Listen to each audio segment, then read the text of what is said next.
morning, evening, and night, as someone says.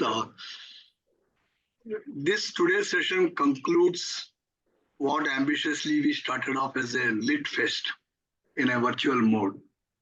And the idea is that always we have been reading books by reputed authors, and at times we are lucky to have join our sessions. But in most of the time, our focus had been on the book. But we thought that myself and Milind thought that why don't we have a festival where we relax and then actually meet the people behind the books and see how they look at the different issues and why they wrote what they wrote, and also get a glimpse of what makes them right.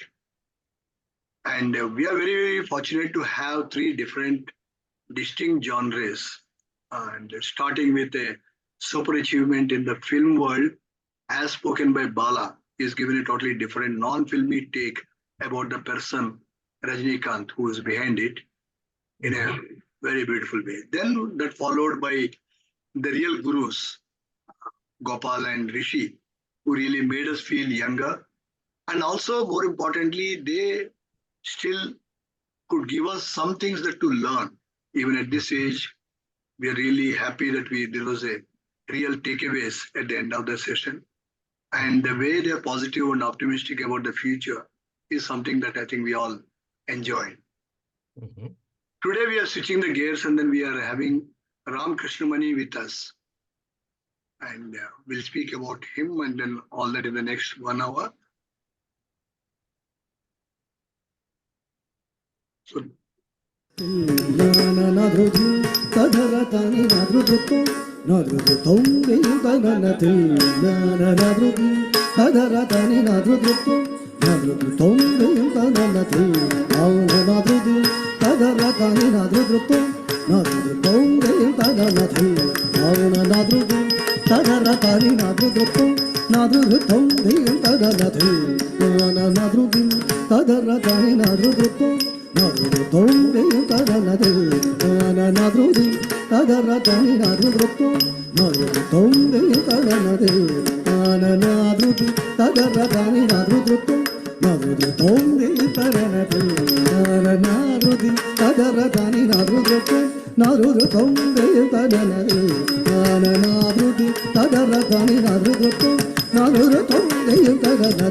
So that is a Bharatanatyam intro to us. Yeah, I cannot resist the temptation to say, Srinivas, that thanks to you, this 1 minute glimpse of the beauty of Bharatanatyam is really so appetizing. It holds the promise of the entire session. Thank you. Yeah. Now we'll move on about Ram. And see, Ram is a Marverick. I know I don't want to read about all this stuff that is here, so which you can read later. But basically, he is charted his life as a finance expert, and he was working in corporate in Bombay at a different positions. And at one stage that he decided that IT is the future, the fintech is the future. So he switched the gears and then he became a SAP expert. And then he shifted to US, and arguably he keeps talking about what all the things that he does. Half of it I don't understand, but looks like that he is a good expert consultant in the digital transformation, in the financial matters in SAP world and beyond. And also that he has done so many other management, accounting, PMP, and all those things. And then he traveled all over the world in the global assignments. And I believe somewhere in 2017, epidemic has hit him, and he decided that we should get into the roots and understand Indian culture and stuff like that. And I was lucky that he keeps Bombay as one of the landing point. So every time that he comes, he used to brief that what all he wants to do. And so that was more like a passion. So he traveled all over India. He visited all the temples. He met a lot of people. And he's a very, very passionate person. He works only 20 hours a day. So he punched a lot of power into whatever he does. And he started as a understanding the temple architecture, I believe expanded to understanding the dance form and then beyond. So that was, I think, was the basic, and then he has been researching on it in multiple ways. And then he came out with an epitome of a book, Shall We Dance? And I think it weighs around 2.5, 3 kilos. The good news is that half of it is plates of beautiful aspects of Bharatanatyam. It's a very, very colorful book. And then I think if you get a chance, I think you should keep it as your reference book and you can debate with him. And he's taken the Bharatanatyam not from the dancer point of view. I think he's taken it in a different perspective. So I don't want to take more of your time. Milind, you want to add anything, or Ram can start? No, just a line to say that, we often say that you shouldn't read a book by its cover, but I can vouch for the book being as good or better than the cover.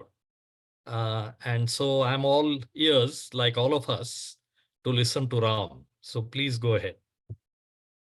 You want to allow me to share, Srini?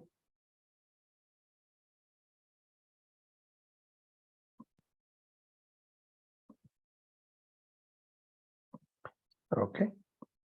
Please let me know once you're able to see what I'm sharing. Good. Okay, I'll hide this so that it becomes easier for us to talk through. Okay, so what I wanted to do maybe in about 20 to 25 minutes, and then leave us some time for questions, clarification, comments, and all of that. So the way this whole particular session we want to do is, I just set about 3 objectives. One is, how do we shine a light on the Indian performing arts? Which means this Bharatanatyam book is going to be finely presented and positioned outside of India more than within India. Quite honestly, if you don't talk about Bharatanatyam in India, everyone knows what it means.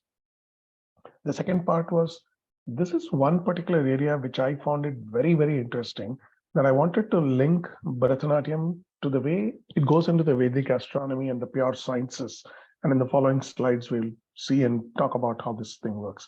And then this concept of Bharatanatyam itself, there's a lot of link to the yoga. I mean, we know that postures in Bharatanatyam would signify how does it basically look when it is a yoga positions. But then there is much more to it than just the yoga part of it, because there is the Kundalini awakening, the chakras, the positioning of it, and then how it basically takes us close to divinity in each and every form and field that we have that. So interestingly, on the left-hand side, so I also leverage a lot of technology. On the left-hand side, this is actually the logo for the book. And this is, I'm also coming out with an iPhone app and an Android phone app, which I think should be ready by the Dussehra timeframe. So that is one of the primary things. So if you look at this logo itself, so it's basically the 8 for the universe where learning is continuous.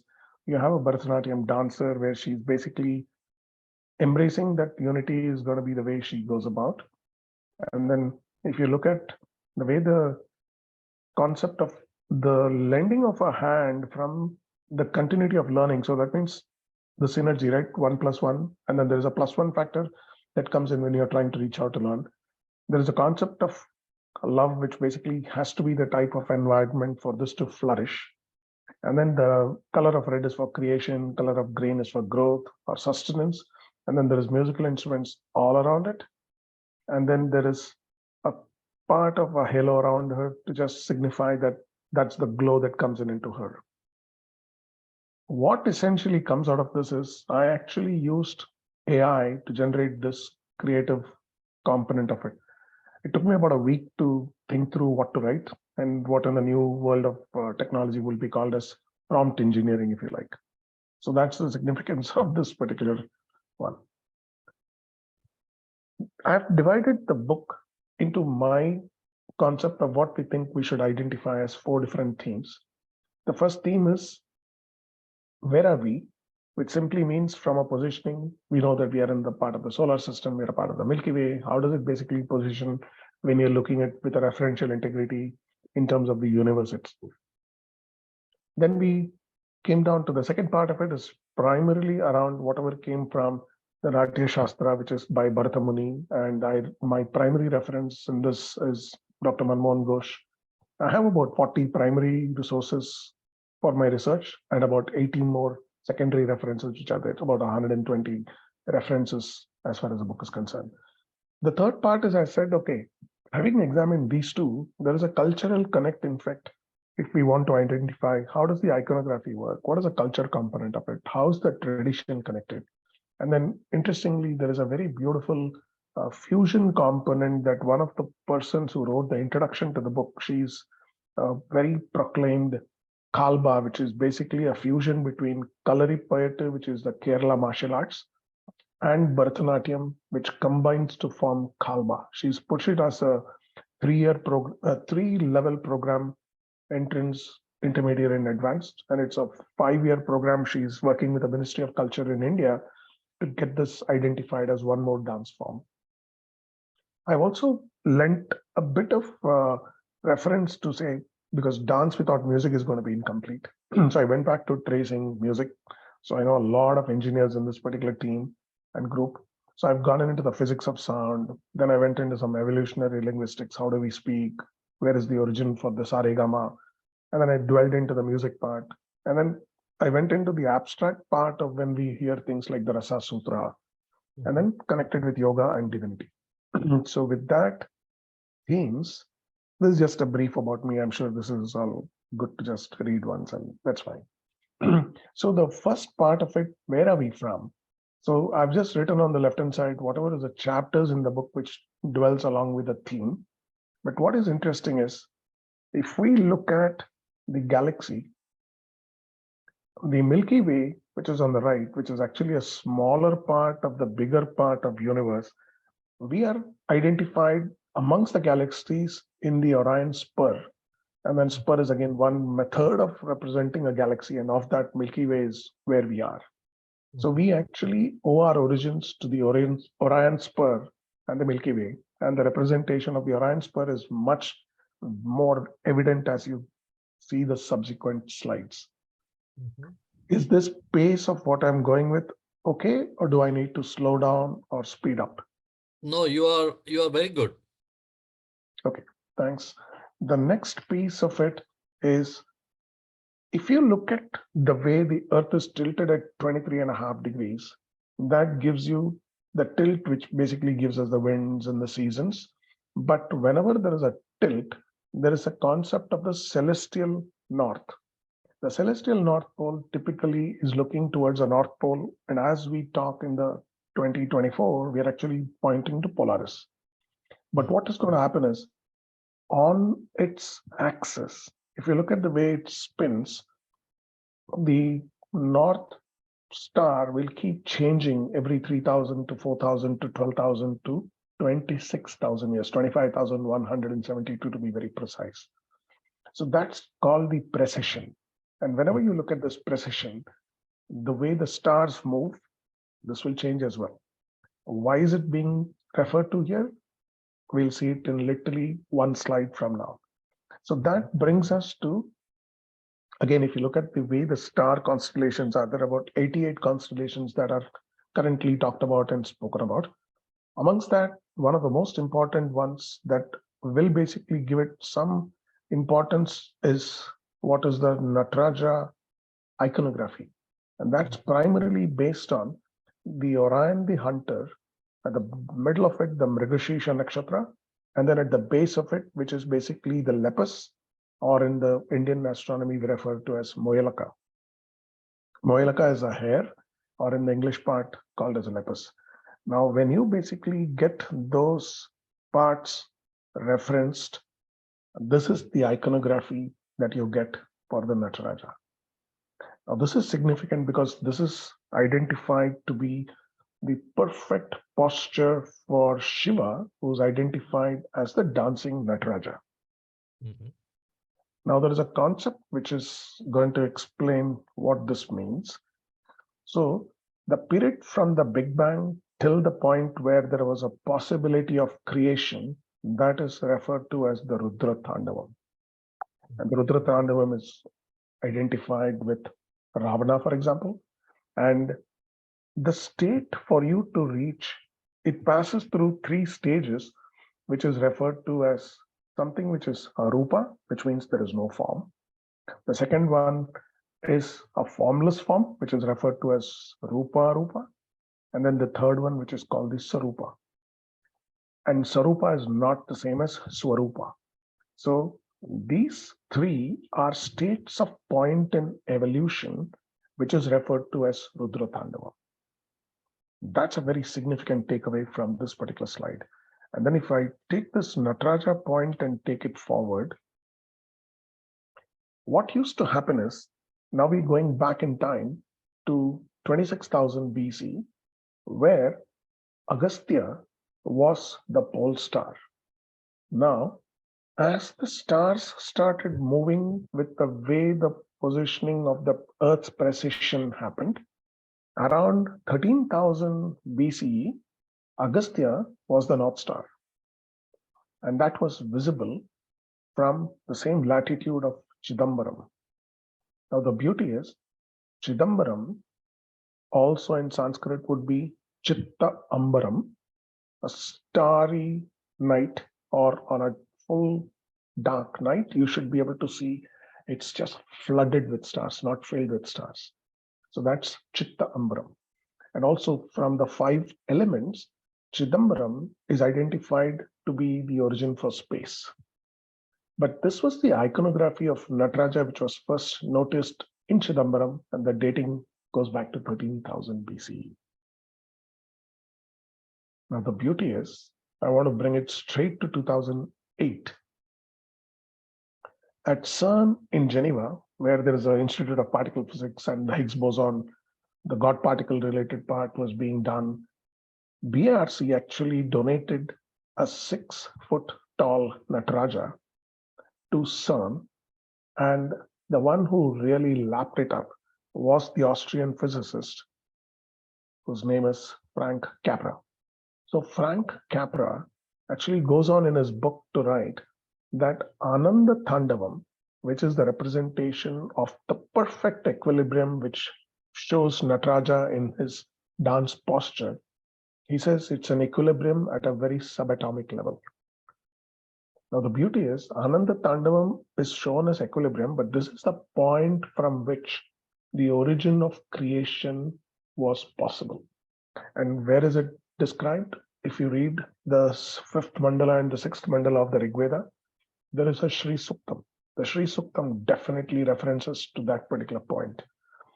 And what is interesting is, there is a Nasadya Sukta, which basically talks about this at length. I've given a reference to one of the talks by Vivek Sharma, who's an IIT alumni like yourselves, and he was actually leading the Higgs bosons project for the God particle. And for those of us in the US, very interestingly, God particle was found on 4th of July, 2012, coinciding just magically with the American Independence Day. So this is a very, very big reference that I've used for the first theme, which is to talk about, we know Bharatanatyam, but what is the origin? What goes before that? So this would be the last of the first theme. Now, as we go into the second part of it, this is completely a part of our Natya Shastra. So when we look at the Natya Shastra, there is iconography, the 108 mudras, which is called the Karanas. 108 again is a very magical figure. So if you look at the number of chakras that we have, the chakras would be 7, but then it's actually in each point for the chakras, there is 16 nerve centers. So 16 times 7, that's 112. But then 4 are above the Zahasrara chakra. So that leaves you 108. And that 108 is then found in multiple cultures, multiple religions. The number of beads in the rosary, whether it's the Catholic culture, whether it's the Islam, Judaism, almost all of them talked about.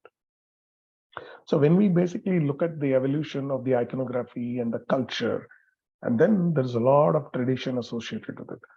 As we get into the 10th century, a very, very crucial point, that's where in Tanjore, Rajaraja Chola actually popularized Bharatanatyam, though it was not called Bharatanatyam in those particular days. If you go to the Tanjore temple, there is in the in the stones that has been cut out, I mean, in Tamil that would be called Kalvattu, he has actually referenced 400 plus dancers, Devadasis, whatever we call, their addresses, who were their gurus, what was their remuneration paid, what was their village address, and literally to that extent.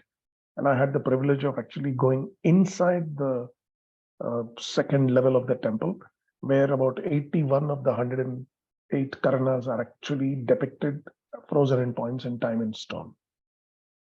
So that's basically the iconography, the culture part of it, and the tradition that goes with it. If I take this further, so I've put a small representation of 108. I think we've got about 6 times 5, 30 of the 108, which is there.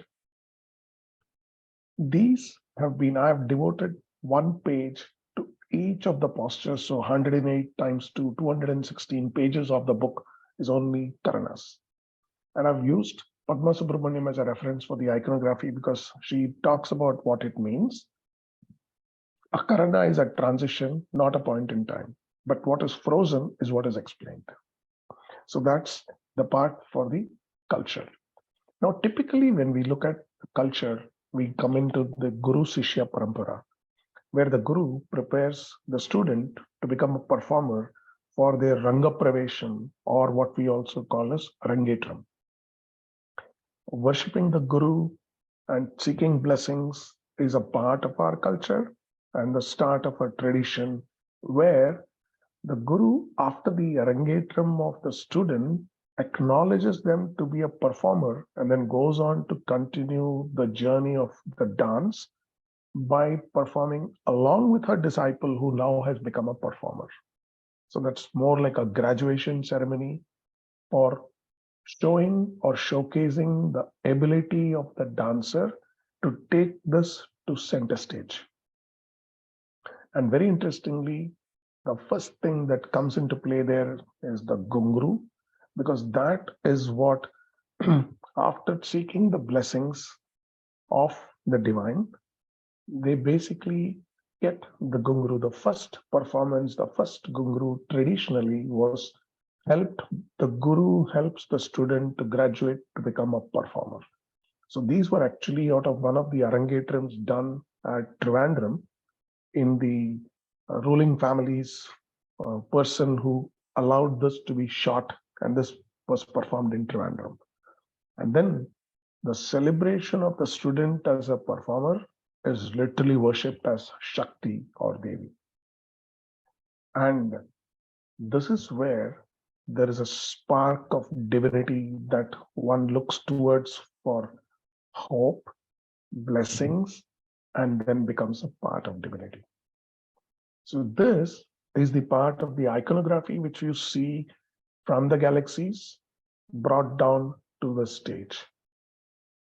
At this point, the culture and tradition is going to be incomplete if we do not talk about music that accompanies the dance. So if you look at the way the music of part comes in, I've gone back to explain about, it took me 6 months to actually write 10 pages of one chapter, which is called Dwani, Swara, and the whole part of how it evolves. So if you look at the physics of sound, sound has those qualities of volume, octave, intonation, diction, tonality, timbre, meter, which in the music and dance terminology would be your Dwani, Swara, Laya, Raga, Talam. Once you have the Talam, you have the Nattuangam. So the Nattuangam is the accompaniment for the Bharatanatyam dancer with the cymbals, and then there was a build of that which basically goes on to become what we call as the additional instruments which are also used, and then it becomes an orchestra in loosely defined terms. Now, when I went into the linguistics part of it for language evolution, if you look at the way the particular presentation of what I've put here, this is from one of the lectures by B.N. Prasad, who actually teaches at the Hoboken University in New Jersey. And he talks about the Nada Brahma. And then I went back to identifying this to the Barakadi for us from the whole way, how the whole particular things are written as K, K, K, K, Gh, Ch, Ch, Ch, Ch, Jh, P, P, P, P, Bh. It starts with the tip of the tongue, which is literally here, and then P, P, P, P, Bh, Ch, Ch, Ch, Ch, Jh, Th, Th, Th, Th, Dh. That would be the way the whole particular language comes in. Interestingly, when I was doing my research, and this was some primary research which I did out of UK, and this is what I found. There is a Athirata Yajna, which is basically done in Alvai, in Kerala, and this happens once in 12 years. Interestingly, it coincides with the Kumbh Mela, duration of time between, or the interval of time between two Kumbh Melas. Then, of course, there is Ardha Kumbh and Purna Kumbh, but Kumbh Mela is 12 years. But why it is 12? It's because of the one revelation of Saturn, which is about 11.84 years. And that takes a practice and puts it back by at least 5,000 years. And I remember when Srini and I was talking about the Kumbh Mela, I don't know, possibly a year or two back, it is the largest congregation of mankind anywhere on earth, period. In that 30 days, the number of people who come in for all combinations, and I'll possibly do a separate one on Kumbh Mela because that's not the topic for the day. But that's interestingly the Atirada Yajna. So this photograph which I have put here is actually the part of what gets done. Let me explain it with a better photograph. So if you look at the Rig Veda, it also talks about sacrificial yajna kundams. And then there is very high precision geometry, the number of bricks, the shape that can be formed with it. All of those are primary before you even start getting into doing your yajna. So the yajna kunda, laying of the bricks, the shape of the bricks, the size of the bricks, the proportion of the bricks, and the eventual part is what will give you the first part of the Athiratham. The second part is the chants which are done by the Nambudri Brahmins who actually build the pandal and stay inside the pandal. So the Nambudri Brahmins, you basically see, this is possibly a real version of how the pandals are, inside which they sit and do the chants. What is brilliant is what they chant cannot be written because they go back to the source of sound from birds and animals. This goes on for 10 wonderful days, and then magically the whole pandal, they actually offer it to Agni or fire. Now, Agni or fire is very important because if you look at the 5 elements, the purest of the elements is taken as Agni. And that's also a part which is referred to in the Shri Suktam in the Rig Veda between the 5th and the 6th mandalas. Why is fire the purest form? Because the beauty of the 5 elements and Agni is whatever be the input, output is ash. And that's one of the primary understandings of why Agni is considered and talked about as the purest form. So that is the Atirata Yajna part, where the part of the Dwani originates, transforms to the linguistics evolution, then it basically goes on to form the Saregama, which in the Western music is called the Do Re Mi, and then it basically takes shape to accompany the dance. Music is so mandatory, it would basically lend it, it's like watching a silent movie or showing a color film on a black and white television. The essence of it is going to be lost in that particular place of it. Now, a very complex concept, which is explained and picked up by Manmohan Ghosh in his book, the part of what he talks about as the Rasa Sutra. I've tried to break it down as if it's a simple PowerPoint presentation because we thought we need to understand how the progression happens. At the bottom left is what we call as the Vibhava. On the right hand side is basically called the crescendo, which is called the Rasa Naspati. The Rasa Naspati is the culmination. It is literally when you go to watch a dance drama, what you observe and what you take back.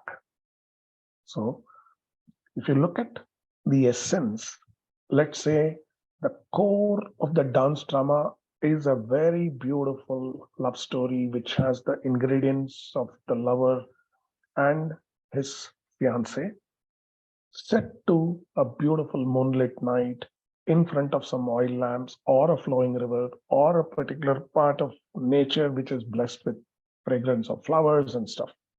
As you start developing the central characters, there is ambience around it. The ambience could be those in favor, those are not in favor. Does it lead to the concepts of what supports them, what opposes them? As this is happening, it's interesting to see that what is going to happen is the first part of it is emotions that they go through, identified only as the Navarasas. The beauty is in the Navarasas, one rasa called Shantam or peace was actually not a part of the original Natya Shastra. It was added later on. So Natya Shastra talks about only 8. And the Shantam is something which is basically at a point in time which may be understood and evolved. But it sets the emotion to go through moods and the swings and the accompaniments, which basically needs or leads you to music. So you start with a central plot, you build an ambience and the grandeur of theater. And that grandeur of theater leads to a performance so large that what stays with you is the experience. And the experience at its pinnacle is what is called the Rasa Naspati. To evolve to this Rasa Naspati, the characters playing the part of dance are going to be aided with the props, the stage, the ornaments. The ornaments are then broken down by what women wear, and it's broken down by what's on the head, on the forehead, on the eyes, on the lips, at the neck, at the shoulders, at the armpits, at the ankles, the udyanam, which basically is on the waist, and then the whole blouse and silk, and that flows with it, the floral arrangements for our hair, the plaits, the pleats, the way the dance related part of the dancer eventually ends with the gungru, and gungru has a life of its. That actually blends to the beats of the drums and the music that takes the whole emotions. During this transition from a rasa to an abhinaya, which is basically the dance drama, there are 33 emotions. 33. And interestingly, I'll come back to it's a very freaky coincidence, but I just said, let's put it out there as conspiracy theory. 33 interestingly goes through the same 33 bones in our spinal cord, which is called the Sushma Nadi, where the 32 of those are what makes you erect. And then the 33rd is what basically connects the limbic brain with the neocortex. And the 33rd is basically the signifier for connecting. So it's just by chance that it may be coincidence that 33 is a magical number here. It comes across with that.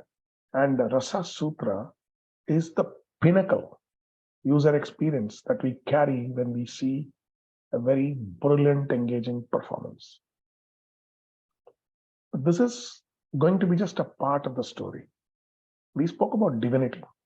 So what happens is, this was a photograph taken during the 2004 Khajuraho Dance Festival. I happen to know the person who was the deputy director of public relations. And in this particular performance, actually, the people sitting in the auditorium or the open skies in the Western group of monuments was the president, the prime minister, the chief minister, the council of ministers and stuff. If you look at the silhouette is a Bharatanatyam dancer.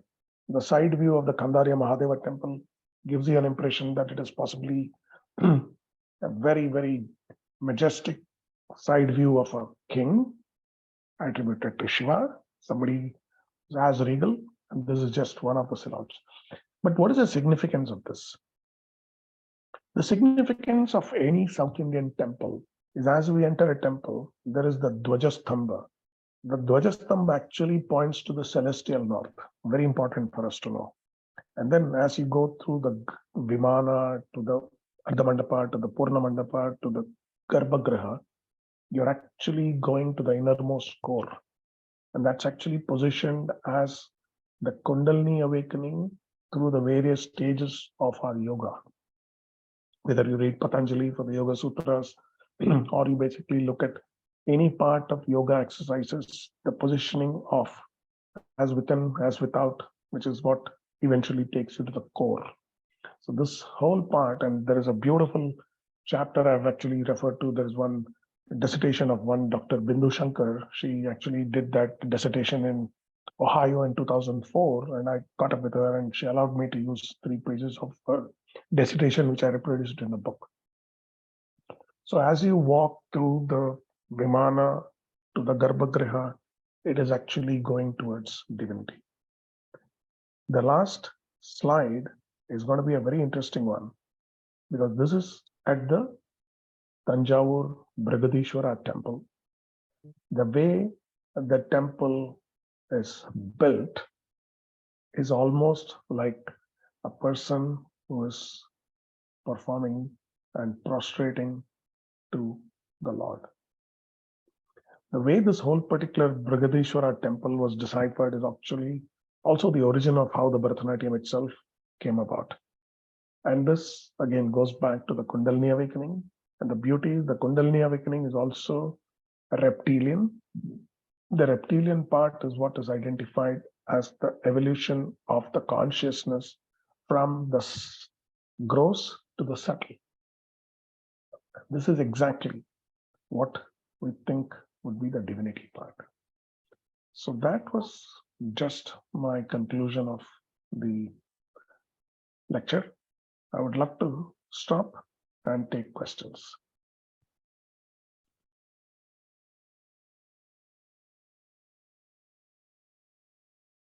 Thank you, Ram. I think you can stop share and then so we can see each other and Yeah, Ram, I just want to say this was a very pristine perspective on our culture, using Bharatnatyam as a very powerful, crucial fulcrum. So thank you so much for your exposition. And with that, we can go on to questions. So, may I? Yeah, go ahead, Abdul. So, should we see Bharatanatyam as entertainment or as worship? Meaning, there is a spiritual dimension here. So, would it be incorrect to think of it as a form of entertainment as it has become today? I think it's been a reductionist theory, if you like, from the way the dilution of the content and the intent of how it started. So if you actually have referred to in one book, in one of the chapters, what happened is in 1892, when the missionaries came to India, they basically literally shamed the concept of the Devadasis, who are actually the temple dancers. And then they stopped the practice of Bharatanatyam associated with the temples. And then it was in the early 1930s when Rukmini Arundel set up Kalakshetra, and then some of the lawyers, going back to Krishna Iyer, who I think fought big time against the concept and the culture of re-establishing dance to its pose. The golden period, I think, in the last 100 years would have basically gone up to 1975, 78, when Padma Subramaniam came on stage, and possibly she took center stage to represent, she was almost like a torchbearer for the culture. But then the way we have reduced it in the last few, I would say 2 decades, would possibly align to what you just said, Abdulji, that people believe, okay, let's keep a Bharatanatyam as one of the things for entertainment. And then the value judgment has been going on to that. Whether you see the Hindi movies, where a lot of actresses who could do dance actually shot to fame, whether it was a Vaijanti Mala, whether it was a Hema Malini, whether it was a Padmini, whether it was a Ragini. And then that element of worship to divinity goes back and gets replaced by entertainment. And then now there is things like mix, which means, okay, you call it the Hindi movie, I don't even call it Bollywood. It's like, let's do a mishmash of it. So there is an aerobics, which is passed off as dance as well. So the dilution of the tradition is what possibly causes it. Thank you, Ram. Rama had a question for you. Go ahead. Yeah. So Ram, firstly, I definitely will get the book. It's so incredible just listening to this little bit that you have shared. It's really stunning. So I've got kind of like three sub questions. The first is the importance of the Chalangi. The second is the linkage with something like Kuchipudi and the spirituality and the difference there. And the third is that the necessity of having a guru in the training of this tradition. So the first question is, why is the Chalangi so important given the whole structure that you have talked about? And second is, how does it kind of differ then with Kuchipudi? And the third then comes out of it is, why is it important to have the Guru Shishya tradition participating in it? Or can you have somebody like Eklavya just learning on their own? Is that acceptable? So let me take the third question first. Ekalavya had a guru, except that the guru did not know that he had a Shishya. So that's from an Ekalavya perspective. Now the Guru Shishya Parampara, and we go back to the tracing of it. So the sequence of the Guru Shishya is knowledge transition and knowledge acquisition needs a source. So the source is possibly referred to as a guru. And actually, when I read on to some other authors, they believe there's a big difference between a teacher and a guru. Actually, the teacher is one who wants you, but the guru is one who appears, helps, and moves on. So the evolution of any particular form, whether it is performing arts or not basically connected to what is mainstream, would basically be the Gurukulas, which basically were prevalent in the Indian system till about Macaulay comes around in 1776. Because there is a beautiful book written by a dear friend of mine called Sahana Singh, and it's called The Educational Systems of Ancient India and How They Were Laid to Waste. So she traces back the 32 different universities, goes back to Vallabhi, Nalanda, Takshashila, and then she talks about how the professors were moving from one university to the other as a guest professor, setting up the whole stage. So the guru is the origin for transmission. Shishya is the receptacle or the receiver, and hence the parampara or the culture basically itself takes that route. So that's the Guru Shishya component of it. And then there is a part which I've devoted to the theory of performing arts.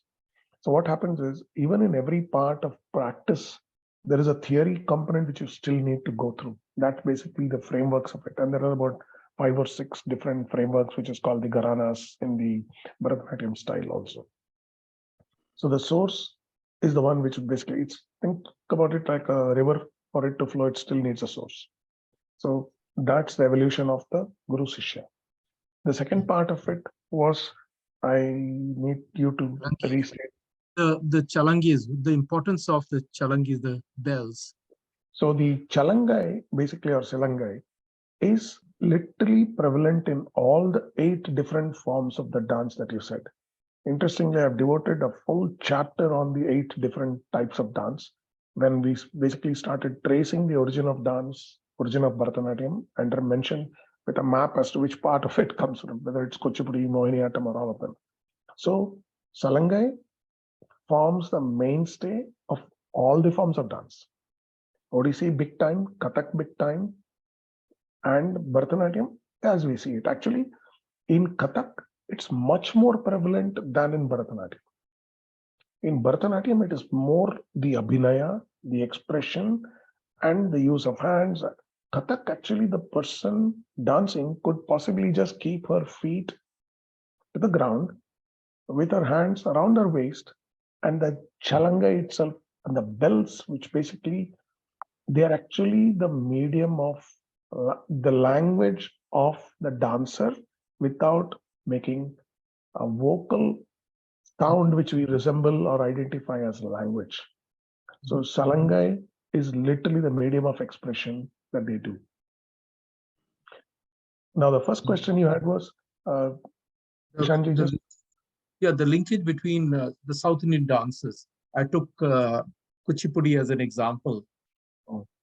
The similarity, dissimilarities, and or out of it, given the So I think- spiritual and cosmic linkages that you're shown with Bharatanatyam? So in all of these forms of dance, there is divinity and there is an invocation. So all of these dance forms starts with an invocation, which means that from the divine, I've been blessed and I'm the medium. And there are, in fact, in all of them, they even give reference and reverence to Mother Earth for a start. So that's the linkage for it. So it goes as a common base for all the 8 forms that we know today. Thank you so much, Ram, for that detailed answer. Raja has a question in the chat box. Raja, why don't you ask the question? Okay, yeah, really fascinating, presentation here. A lot of deep work as well as a lot of effort that has gone into it. But I was just curious, given your professional career, business transformation and SAP and all of that, how did you gravitate to Bharatanatyam, for your primary and passionate, pursuit of this, in terms of focus? And is there some personal background to that choice and interest? So the background to the personal choice is more, it started from 2014 when there was a setback. So my mother passed away and then I went on to learn death mantras and then I started traveling. I went on to see the sculptures and then the sculptures literally, it's like talking to you. And for that very question, Rajaji, I have actually devoted the first 3 pages of the book saying, why did I write this book on Bharatanatyam? We have 2 daughters. Our elder one sings exceptionally well. The second one learned Kathak for about 1 year, but then she said no. She was about in 2nd standard at that time, and she said, I need to go and play. This is not important. And then after a gap of about 14 years, she was in the university and she was the dance captain for the different forms of dance, and she choreographs that big time. I mean, that's a different part that she's today a surgeon in Brooklyn as an OBGYN. The personal journey is more driven by trying to understand what am I doing. So actually, I was chasing a dream to be a managing director in my current consulting company, which I would have become by end of this year. 24th February was a point of cusp. 25th, we did the first launch in Chennai, and we had literally 4 or 5 of the real dear friends who are from the who's who of culture in this. So I'm breathing a lot more easy because I don't want to work with what I'm doing from a corporate culture and go back to what I'm doing. Thank you for sharing that. Ram, Sharath has a compliment which gives voice to what a lot of us are feeling. He says it's been a fascinating and eye-opening research that you've launched on. So thank you very much for that.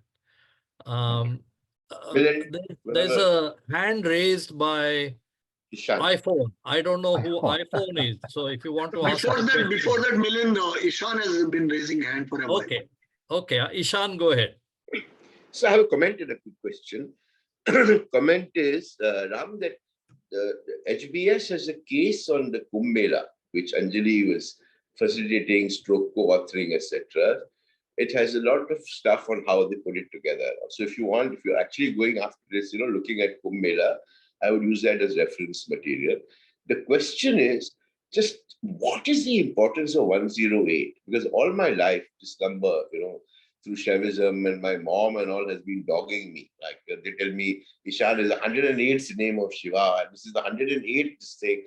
And I'm just fascinated with what is this 108 comes up, and you said it comes up. I thought it was Shaivism. You said it comes up in Christianity and Islam. And so I'm just trying to get a sense of what is this that translates into music and spirituality and mythology, and so that's the question.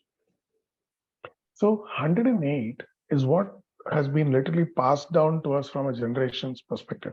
But if you go to the origin of what the knowledge systems were, and I think possibly civilizations shared it. So for that matter, if you look at Machu Picchu and then look at Arunachaleshwara, which is basically in South India, they share a lot of things. It's more like the butterfly effect on that. Wow.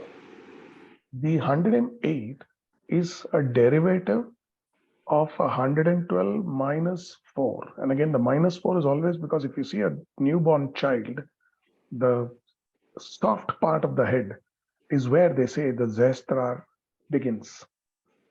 Because if you look at the yogas, they tell you the chakra 1, 2, 3 is from evolution, from the Muladhara coming up to, so basically subsistence to a bit of ability to express yourself. And the third is basically greed, lust, acquisition. Then the 4, 5, and 6 is going heart, more knowledge. And then you can reach up to 6. 7th is supposed to be a leap of faith. There is a beautiful book written by Osho, which is defining the Vaibhav Shastra. Vaibhav Shastra is the 112 methods of meditation that Shiva taught Shakti. But the beauty is Shiva and Shakti is a part of individually each one. Because there is no Shiva, there is no Shakti which is separate. Because that's precisely the understanding of that a man has a female in him, that's what makes him cry. There has got a man and a woman that makes her brave. So it's basically coexistence as a part. Whether you go to Louvre and see the chalice and this coming together. So the knowledge systems and these existence of these. So if you look at actually the Sphinx, and they call it the eye of the Ra. So the eye of the Ra is the point which is at this pineal gland. The pineal gland is a very important one from the medical field. So if you look at the mast of the medical college, you'll see that there are 2 snakes intertwining around the mast, and the top of it is a pineal gland. The pineal gland is supposed to be the point from where the energy or whatever the receptacles were. This is explained big time in Judaism. Explained This in is like Shiva's third parts eye. of Zoroastrianism. In Hinduism, it would be third eye. In a lot of the Hindu Christian. So if you look at I can't hear Israel you. or those particular points, right, where So, the Wailing Wall, where you have got those 3 yeah. religions sharing the same names, Ibrahim becomes Abraham. And those particular points are the ones. So the belief system passing on from the knowledge basis is, it was 112, which is what? So if you actually look at any South Indian 81st birthday of an elderly person, which they normally say is the 80th birthday, but actually it's like completion of 1,000 moons. So when you do 1,000 moons, it doesn't stop at 80, it actually spills into the 81. And when we did it for our parents, for my dad, there were 16 different Brahmins doing the yajna. So it is actually 16 and 7 times. So 16 times 7, 112 minus 4 Vestrar. So 4 are astral. That's how the 108 comes in. Does does this person want to ask a question? Tell us who you are. iPhone. iPhone is on mute. Okay, yes. Last, Okay. don't worry. I think we'll move on now, Milan. Okay. Okay. Any other question from any one of you for Ram? So can you hear me? Yeah, go ahead, Sandeep. So basically, I had one question. In the entire presentation, dance as a form of worship and offering to God has not been brought out the way I always thought dance was. It was connected to temple, it was connected to worshiping God, and a very important part of a puja. So that I somehow did not find mentioned in your presentation, and just wanted to scratch your views on it. Actually, I made it important that I don't talk about the Bharatanatyam dance alone, which basically starts. So if you look at any dance from the Bharatanatyam, so I put it in at least 7 different chapters where it starts with an invocation to the divine, seek the blessings of the Lord, lighting of the diya, and all of that is primarily to say, seek blessings from divinity and every offer of that. So if you look at the Ranga Pravesham or the whole Arangetram gets done, after going through the initial parts of showing what they can do, showing their prowess, it then moves on into a part which is going closer to the Tilana where you finish the dance. But prior to that, there are parts of it which are only Ras Leela, the Leela with basically devotion to the Lord, and in multiple forms and multiple shapes and different ragas and talas that they are set to. That forms the bulk of the dance after the individual in the dance has shown their individual prowess into the dance drama part. So divinity is every stage of the dance, and that's covered at least 110 pages out of the 600-page book will give you references to that. And I think Rama had asked, where is the book available? How can we get one?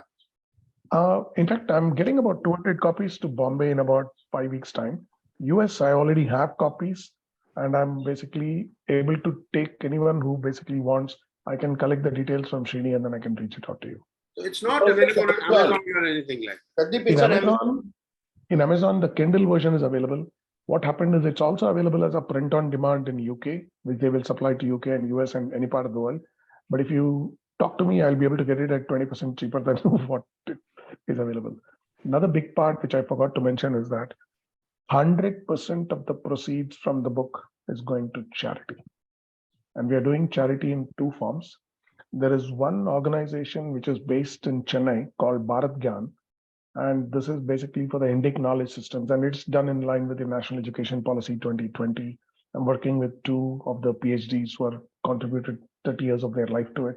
And then there is one more thing which I'm working with is for helping girl children go into the education part. So there's one in Bombay for Asha Sadan and one in Chennai where about 20 families were impacted by during COVID from the Bharatanatyam as they were performers. So we are collecting with it. So I pledged about $75,000, which will come from the sale of the book, which will go towards the charity.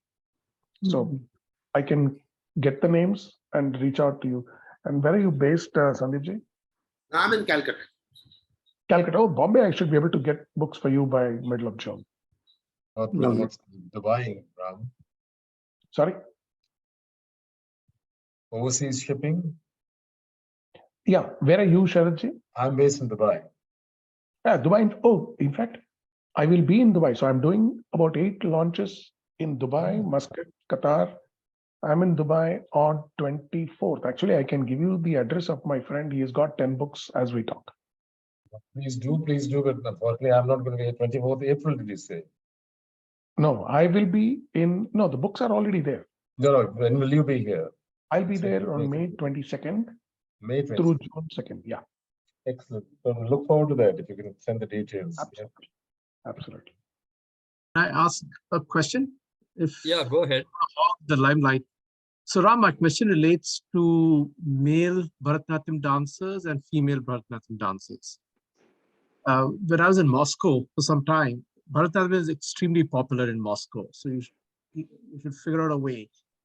So out of a performance where there would be, let's say, 10, there'd always be 2 male dancers. Now, in New Jersey, where it is very popular, I've not seen very many. And I don't recall very many names also. Is there a reason why this is predominantly done by female dancers and there's less males? Or is there something that it is just coincidental? Is there a reason? I've actually not found any definite logical reason to it. I mean, whatever I tell you will be just out of my head, and that's not true. But by default, I've not seen a lot of male. There are a few now coming in. So my daughter's college in University of Maryland, there was a team of 16 dancers, Bharatanatyam dancers, and one was a male. But like you said, seems to be more an exception than a rule. Even at Kalakshetra, they do not have enough. And in Kuchipudi, you do see a lot more male dancers, for example. We do. Thank you. Hi, Milind, that's me, Vikram, the iPhone. Oh, yeah, Vikram, do you have a question? Actually, I have a comment if you can indulge me. Yeah, sure. Go ahead. Okay, this is I just wanted to recount that, I've been doing this art of living. I've been associated for many years. And almost 15 or so years ago, we were in a course in the Bangalore ashram, and the first Natya yoga or Nritya yoga was introduced. And we were allowed to attend a session of it. And the leader was a Bharatanatyam dancer who was also, of course, a yoga practitioner with us. And the experience of dance as a form of yoga, which we got that day, was exceptional. And that course has only evolved over the years. So if anybody is really interested in seeing or experiencing the spiritual aspect of Bharatanatyam, I would encourage you to experience it through the Art of Living course of Nritya Yoga. Absolutely amazing. Thank you, Vikram. So, I mean, you're distinguishing it from religious. When you're saying spiritual, Oh yeah. you're saying that it is different than religious. It's another. Oh yeah. Oh yeah. Yoga is not religion. It's Not. kind of Okay. yeah. So Ram has been, because he's expounding these subtle aspects of yoga, which he was talking about Shiva Shakti and the origins of sound, leading back to animal sounds and therefore taking you deeper into your subconscious. This is being revived by, I'm sure, definitely through the Art of Living and the Isha's Foundation and so many other gurus. So the tradition is actually live. It's just like he says, it has to be experienced. It can't be written down and therefore transmitted through books, really. So sometimes you feel it's lost, but it's really down there. For me, what's fascinating is what I'm calling in my mind the science of the arts. I think that we grow up with science and art, and actually what ancient dance, ancient music, with numerology, etc., is telling me that there is a huge science of the arts. And I think that if that's where ancient Hinduism can be at the forefront, and you mentioned Mayan. So all ancient civilizations, the role of science in their arts, science in their culture, science in their music, I think that itself is a PhD kind of course in any global university. That's how I'm seeing it, because there seems to be a common thread. That's why I asked you about 108, you said 33. There seems to be a common thread. I mean, how on earth did these guys know these things? And I think that is what is worth exploring for future generations. It doesn't have to be about Hinduism and Jingoism. It has to just be about understanding what is the science that these guys, how did they come to it? And how did it translate into our arts and culture and music and dance? Thank you, Ishan. Ram, I had a quick question for you, if I may ask. You mentioned the Natya Shastra, and theater is very rich in the sense of including elocution, dance, drama, performing arts in all their manifestations. So, does Bharatanatyam have that kind of a performing art storytelling appeal? Because there are other dance traditions like Kathakali, for example, that are a storytelling tradition. So I was curious to know if Bharatanatyam shares that kind of storytelling tradition. Okay, so I'll touch upon the Kathakali part because it's very brief. Kathakali was more folk, but then it also served social causes. So the Kathakali is primarily the Kerala related part of it where it does done. When you basically get to Bharatanatyam, where they basically talk about the stage and the props and the dance drama, they convey unbelievable ability to take on large subject and represent it through the props and the emotions and the way they would basically perform the dance. So I'm going to be in Kuwait on the 24th of May, where this guru who has basically written the introduction for the book, she's actually doing the Ravana's part of Ramayana, and initially she called it Ravanayanam, and then she's now moved it to Lankeshwara. Okay.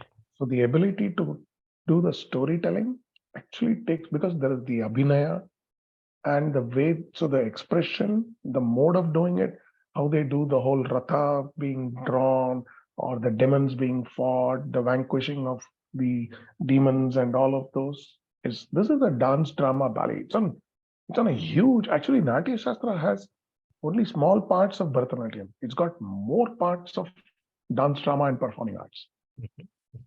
I have a question. Can I ask? Yeah, sure. Vinita, go ahead.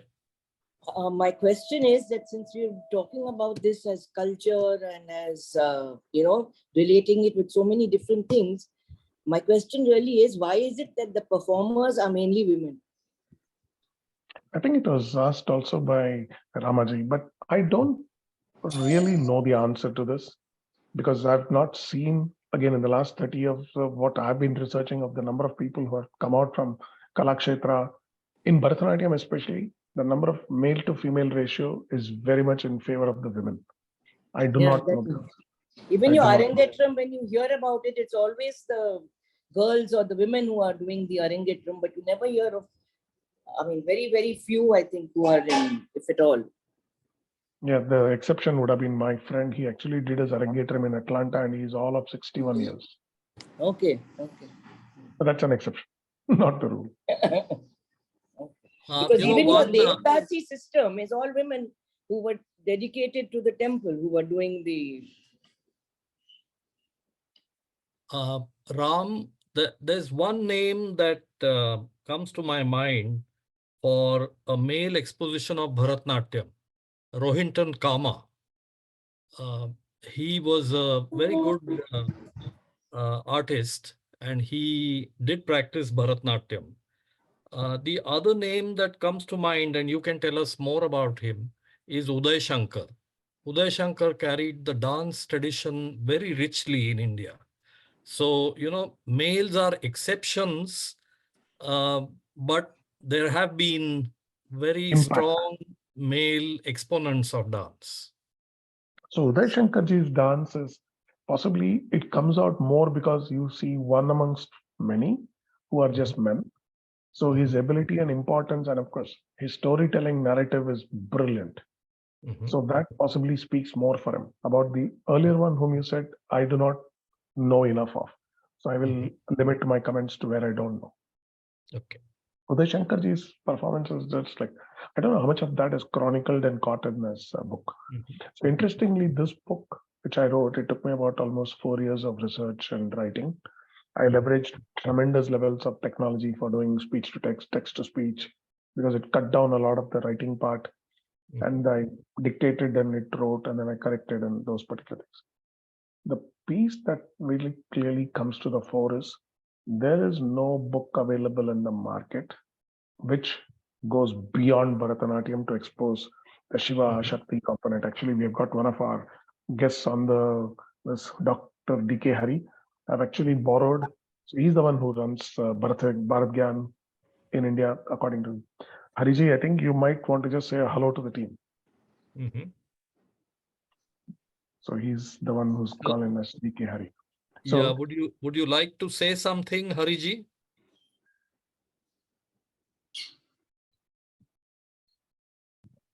he has a puja going on for the 14th of April. So he said around 8:32, but I will still want to listen in. So that is the part of whatever little I could think of. Great. If there are any last questions for Ram after this very intense and eye-opening session, please go ahead before we conclude the session.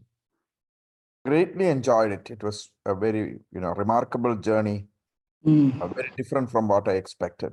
Yeah. Absolutely. So thank you so much, Ram, from all of us.